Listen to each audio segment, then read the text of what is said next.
5 August ছাত্র জনতার গণঅভ্যুত্থানের মাধ্যমে ভেঙে পড়ে তিল তিল করে গড়ে তোলা 15 বছরের ফ্যাসিবাদী ক্ষমতার মসনদ। আর এই ক্ষমতার মসনদ টিকিয়ে রাখতে গণহত্যায় মেতে উঠেছিল আওয়ামী লীগ ও তার সহযোগী সংগঠনগুলো। কিন্তু শেষ রক্ষা হয়নি। ছাত্র জনতার ঐক্যবদ্ধ প্রতিরোধের মুখে দেশ ছেড়ে পালাতে বাধ্য হয় স্বৈরাচার শেখ হাসিনা।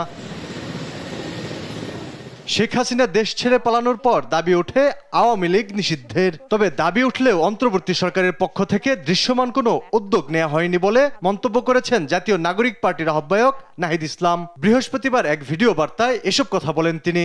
সেই আওয়ামী লীগের ব্যানারে আওয়ামী লীগের লোকেরা এই বাংলাদেশের মাটিতে এখনো মিছিল করার সাহস পায় এবং এই অন্তর্বর্তী সরকারের পক্ষ থেকে তেমন দৃশ্যমান উদ্যোগ নেওয়া হয়নি এই আওয়ামী লীগকে নিষিদ্ধ করার বা আওয়ামী লীগের বিচার কার্যক্রমকে দৃশ্যমান করার।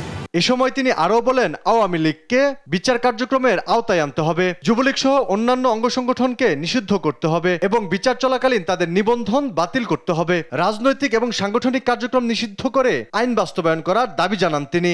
দলগতভাবে বিচার কার্যক্রমের আওতায় আনতে হবে এবং আওয়ামী লীগের যত অঙ্গ সংগঠন আছে তাদেরকে নিষিদ্ধ করতে হবে। অলরেডি ছাত্রলীগকে নিষিদ্ধ করা হয়েছে, যুবলীগ সহ অন্যান্য অঙ্গ সংগঠনকে নিষিদ্ধ করতে হবে।